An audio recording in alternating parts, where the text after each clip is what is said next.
There is a moment so quiet, so deceptively gentle, that history almost forgets it happened. A dying queen, breath shallow, hands trembling beneath the weight of fever, whispers a name that neither her council nor her people expect to hear. Not God, not Philip, not the child she never had. She whispers the name of the woman destined to erase her reign, the woman who would undo her laws, reverse her religion, and bury her legacy beneath the glittering myth of a golden age. Elizabeth. And here's what almost nobody talks about. Mary Tudor, England's first crowned queen regnant, the woman history branded Bloody Mary, the woman who fought for her birthright harder than anyone in Tudor history, spent her final breath naming the one person she feared more than all her enemies combined, the woman she once protected, the woman she later imprisoned, the woman she ultimately empowered, the woman who would destroy everything Mary built. And if that contradiction already shocks you, if the idea of a queen crowning her rival makes your stomach twist, then pause for a moment. Because what comes next is the truth. England has spent 5 centuries softening, romanticizing, rewriting. If you want brutal honesty, if you want the confessions hidden behind Tudor propaganda, if you want the story of 2 sisters turned into political weapons by the same monstrous father, like this video, share it, and subscribe to Hidden Crowns. Not for the algorithm, but because this is the kind of story history tried to smother. But how does a queen forged in trauma reach the point where she must surrender her life's work to the one person guaranteed to destroy it? What forces Mary Tudor, a woman who fought her entire existence to reclaim her birthright, to hand the Tudor crown to the daughter of the woman who replaced Catherine of Aragon? What truth lies hidden inside that final whispered act? This is the story scholars sanitize, the story textbooks romanticize, the Elizabethan propaganda polished until Mary became the villain and Elizabeth became the miracle. But before England had a virgin queen, it had a dying woman forced to name her enemy as her heir.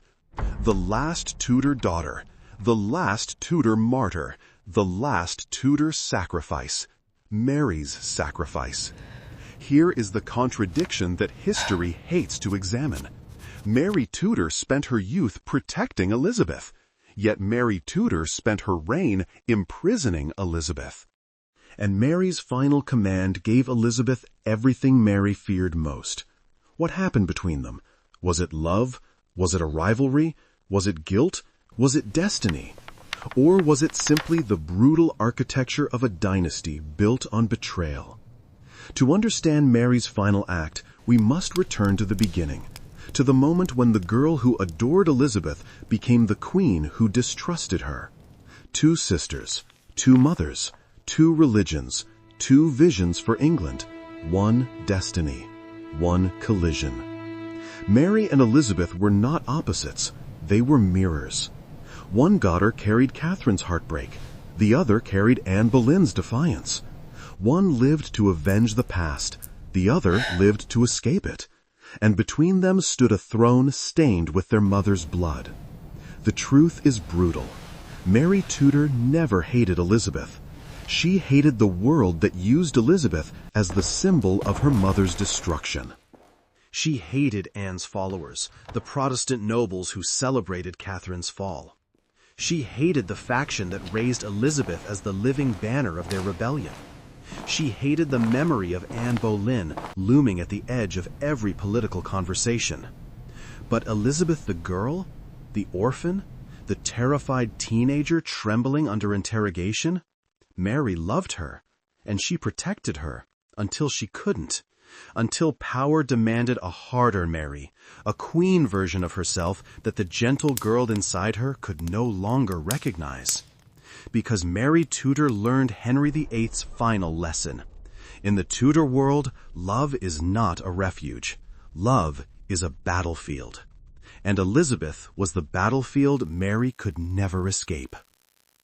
To understand why Mary Tudor eventually feared Elizabeth more than any Protestant preacher, any foreign threat, or any rebellious councilman, we must return to a moment long before Mary wore a crown, back to the days when she was simply a wounded daughter watching her world collapse. Mary first held Elizabeth when she was barely a teenager herself. Anne Boleyn had just given birth. The court was celebrating. Henry VIII was drunk with triumph, parading like a man who believed God himself sculpted the child for his glory. And Mary, recently declared a bastard, stripped of her titles, separated from her mother, was summoned to meet the newborn child of the woman who replaced Catherine of Aragon. The corridor smelled of roses and wine. Courtiers whispered.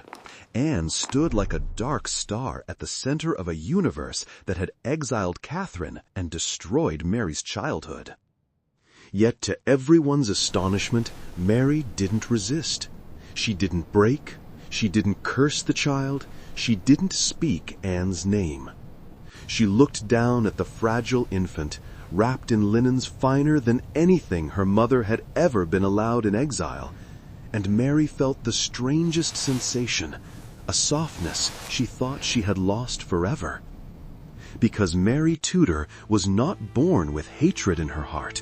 She was born with love, dangerous, consuming love, the same love that destroyed her mother. And when she looked into Elizabeth's tiny, blinking eyes, she did not see Anne Boleyn. She saw herself. A girl who didn't choose her parents, a child already burdened with a kingdom's expectations, a future pawn in a game neither of them controlled. Mary should have hated her. Henry expected her to. Anne demanded she did.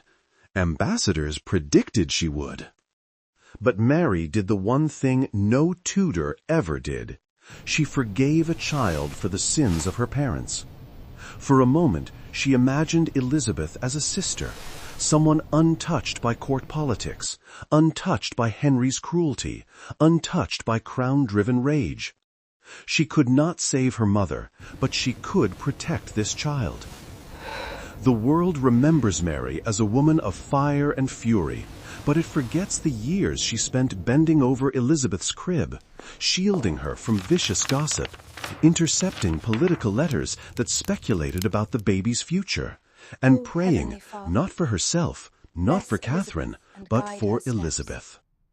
Because Mary Tudor, Princess of Wales by birth, bastard by decree, future queen by miracle, understood something no one else did.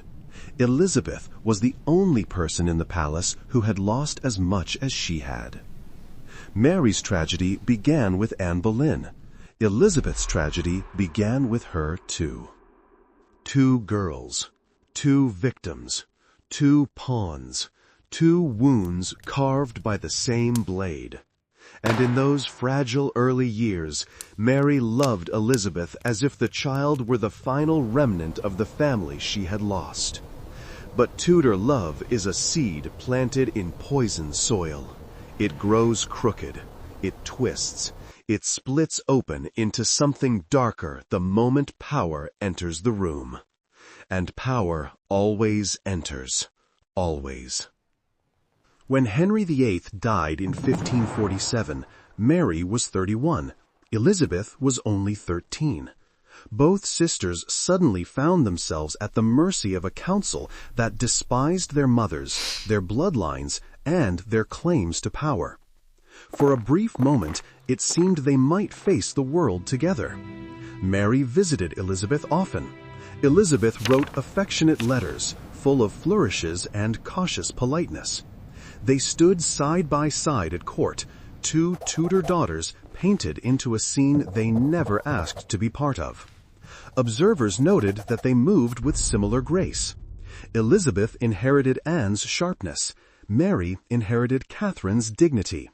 Together, they looked, just for a moment, like a restored family.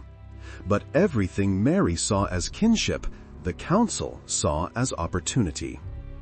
Two Tudor women, both intelligent, both charismatic, both legitimate in different ways, could be used against each other like swords, and so the whispering began.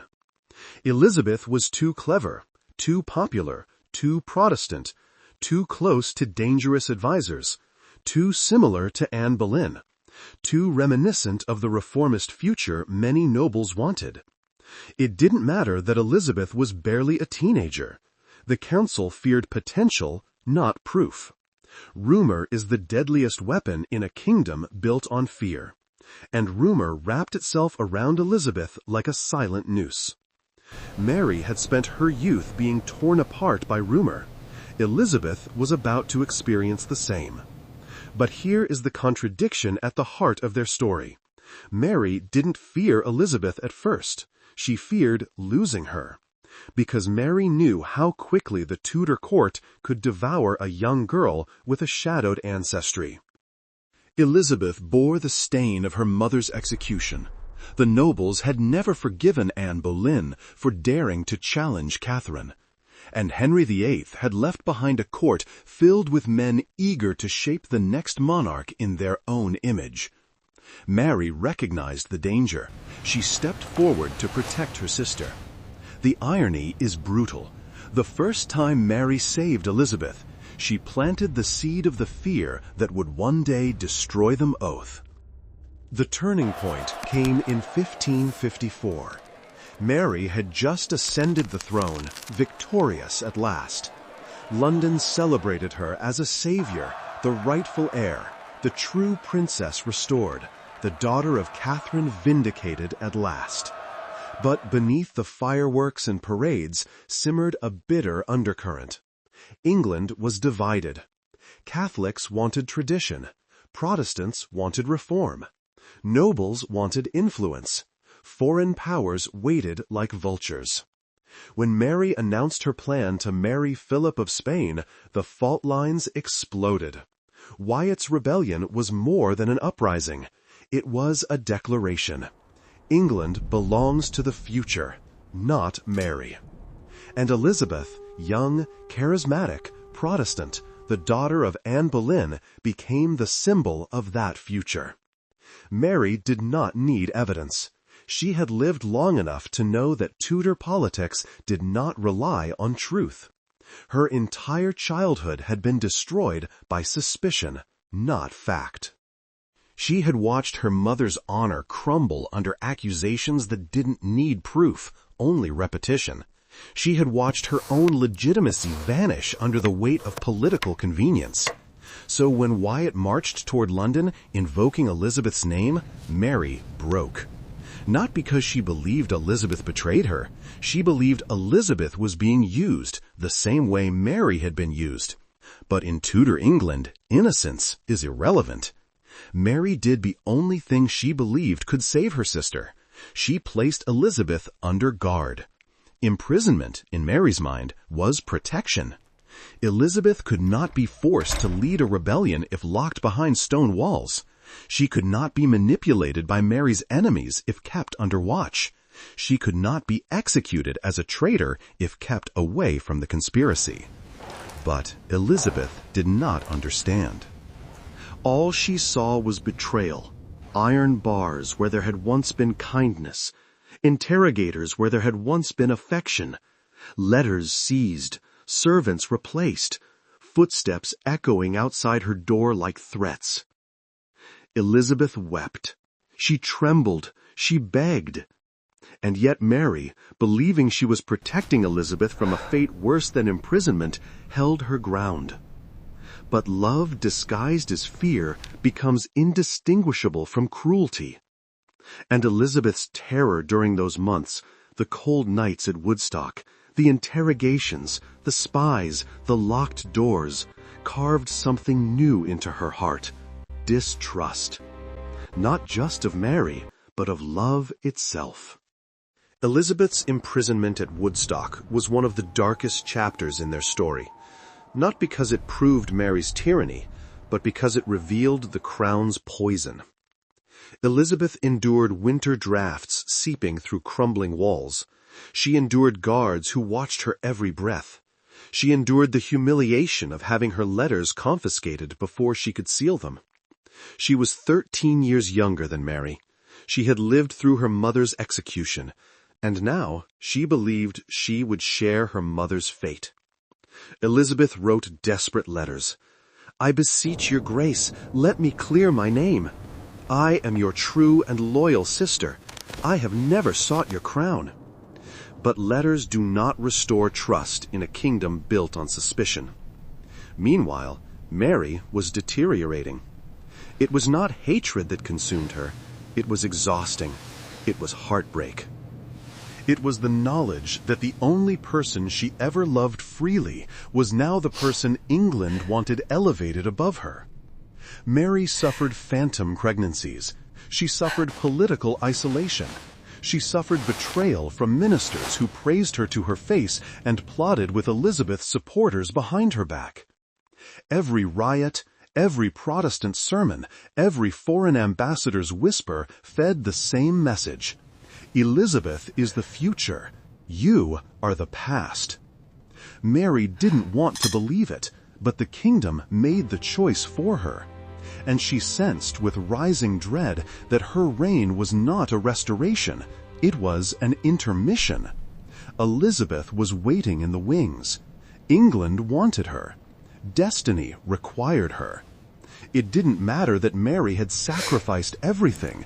It didn't matter that she believed she was saving England's soul. It didn't matter that she loved Elizabeth once, more deeply than she ever admitted. The sisters were no longer mirrors.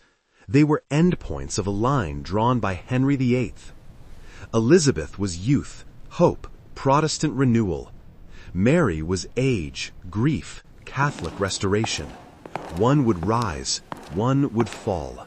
They both knew it. By late 1558, Mary's health collapsed. Her wound swelled again from dropsy. Her breath grew shallow. Her fever surged, and she was carried between chambers by servants too frightened to meet her eyes. Philip was gone. Her people whispered of plague. Her council prayed for stability. England trembled. Who would inherit the crown?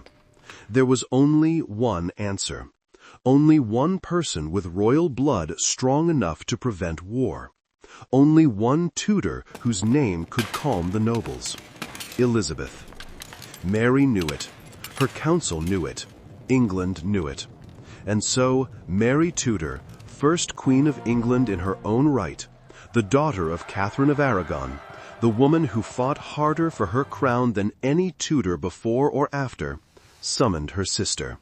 Not out of affection, not out of forgiveness, not out of love, out of duty. When Elizabeth entered the dying queen's chamber, candles flickered against the cold stone walls. Mary's face, once full of fire, had hollowed into a mask of suffering. They looked at each other not as rivals, not as prisoners, not as symbols of opposing religions, but as daughters of the same violent father. Two survivors battered by the same storm. In that moment, Mary saw the future she feared standing beside the bed where her own life was ending. Elizabeth saw the cost of the crown she would inherit. Mary forced the words out, Elizabeth, the words England needed, not the words her heart wanted. Elizabeth will succeed me. It was not a blessing, it was a surrender. Mary knew, with a certainty sharper than any Tudor blade, that everything she had built would be undone. Her religious reforms would crumble, her alliances would shatter, her mother's vindication would disappear. Her own sacrifices would be mocked. Her fires would be turned into legend. Her enemies would be restored. Her story would be rewritten. And the woman who would bury it all, the woman history would crown good Queen Bess, was the child Mary once cradled in her arms, the sister she once protected, the girl she once loved more than she loved herself. Mary Tudor gave England Elizabeth I, not because she chose to, but because she refused to let England descend into civil war the way her own family had. Her final act was not tyranny. It was mercy. It was a sacrifice. It was a resignation. And the irony is catastrophic. Mary saved England. Elizabeth erased Mary. Mary Tudor spent her final weeks drifting in and out of fever, her breath shallow, her body collapsing under the same relentless sorrow that once killed her mother. Her legs swelled until she could no longer stand. Her sight dimmed. Her voice, once sharp enough to command armies, reduced itself to a fragile whisper. She had given England everything, her health, her power, her heart. But in the end, England gave her only silence. Philip never returned. The council came out of duty, not devotion. The people whispered eagerly about Elizabeth, already imagining a new reign before the current one had ended. Mary lay alone in a dim room lit by candles, flickering like her fading pulse. But loneliness wasn't what broke her. It was the realization that she had fought her entire life to uphold a world that no longer wanted her. It was the silence of a queen realizing that even her sacrifices would not survive her. And in that silence, her mind reached back to the woman whose shadow ruled her life, Catherine of Aragon. Mary spoke to her mother in the delirium of fever. "I am sorry," she murmured. "I tried." She had tried to reclaim Catherine's honor, tried to restore the faith of her childhood, tried to make England pay attention to a truth it had buried beneath Anne Boleyn's rise. But history does not honor intention. It only remembers outcomes. And Mary knew Elizabeth would undo everything. The Latin Mass, the Spanish Alliance, the Marian Restoration. All of it would crumble the moment Elizabeth took the throne. Mary did not fear damnation. She feared being forgotten. Because for a Tudor, oblivion is the ultimate death. And the moment she named Elizabeth as her heir, she sealed her own erasure with her trembling hand. On the morning Mary died, some claimed she saw angels. Others said she saw Catherine. But those closest to her swore she whispered something else, something heartbreakingly human. All I wanted was justice. Not vengeance, not cruelty, justice. Justice for her mother's humiliation. Justice for her own stolen childhood. Justice for a life spent abandoned, doubted, and weaponized by factions who saw her pain as an opportunity. But the Tudor world was not built for justice. It was built for survival. And Mary's final act, naming Elizabeth, was a queen's desperate attempt to protect England from civil war, even if it meant sacrificing her own legacy. Within hours of her death, the council shifted allegiance. Her flags were pulled down. Her supporters vanished. Her reign was erased before her body even cooled. Elizabeth stepped into a golden story the world eagerly embraced, while Mary slipped into the role of villain, the darkness before the dawn. That is Mary Tudor's final tragedy. Her last act of mercy became the reason she disappeared from history's sympathy. Her last protection became the triumph of a sister who would undo her. What if Mary wasn't a monster, but a daughter trying to repair what her father destroyed? What if her fires were grief, not malice? What if her severity was the armor of a woman who had never been safe? What if her final act was not weakness, but the ultimate sacrifice?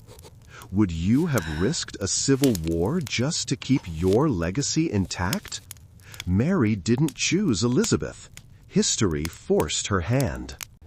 Before you go, tell me in the comments, a tyrant, a tragedy, or the last daughter of a broken dynasty trying to hold back a tide already turning? And if you want more untold truths, shattered myths, and voices history tried to silence, subscribe to Hidden Crowns, where the dead finally speak.